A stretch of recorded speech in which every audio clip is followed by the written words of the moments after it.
السلام عليكم الاخوان، كي دايرين؟ مزيانين بخير؟ نتمنى تكونوا بخير وعلى خير. نتمنى يعجبكم الفيديو. حاجه واحده اللي بغينا نعرفوا ونباركوا لإلياس المالكي اللي توج بجائزه من طرف وزاره الثقافه.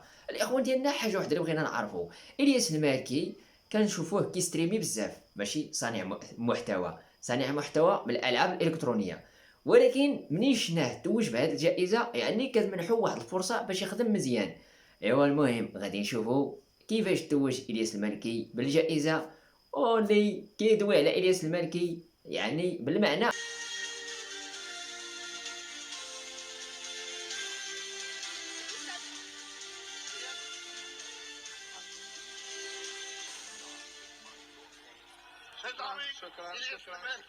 شكرا بزاف.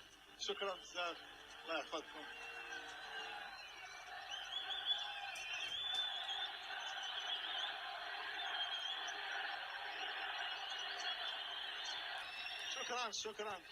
شكرا بزاف، وشكرا لوزارة الثقافة على هذه الجائزة الزوينة، وشكرا لهذا الشعب العظيم، لهذا الشعب الجميل، وشكرا لصاحب الجلالة، وشكرا. إلياس المالكي خدا جائزة أحسن مؤثر في المغرب. شوفوا، قسما بالله ليس حقدا وليس حسدا، ولكن من أجل النقاش. بالله عليكم المغاربة، هذو وزارة الثقافة هذه اللي هي الراعي الرسمي ديال هذه المسابقة هذه، أليس في المغرب مثقف؟ أليس في المغرب أديب؟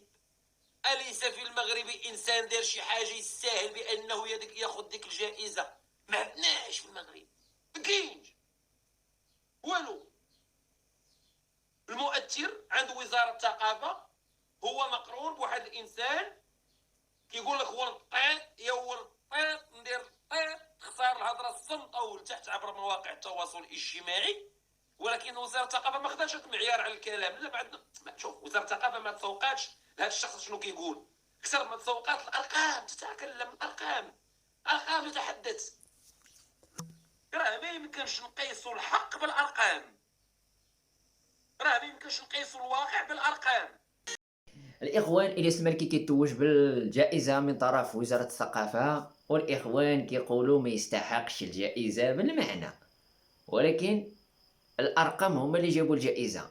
المشاركه بالمنتخب في ايطاليا في الكينغز ليغ حتى هي جابت الجائزه، ماشي جات هذه الجائزه من فراغ. يعني إلياس المالكي كنعرفوه كيخسر الهضره وكيستريمي، ومع اي واحد غادي يخسر الهضره، ولكن كاين واحد الطبقه الله يهديها كتبغي تسمع لهذا الكلام هذا، كتبغي تسمع الكلام الخاسر. ولكن حنا واخا تقدم فيديو زوين وفيه شي رسائل زوينه، ما يمكنش هو غادي يسمع إلياس المالكي ويخلي إلياس المالكي ويتبعك انت، وانت كتقدم غير الخزعبيلات. المهم الاخوان، نتمنى يعجبكم الفيديو، والسلام عليكم.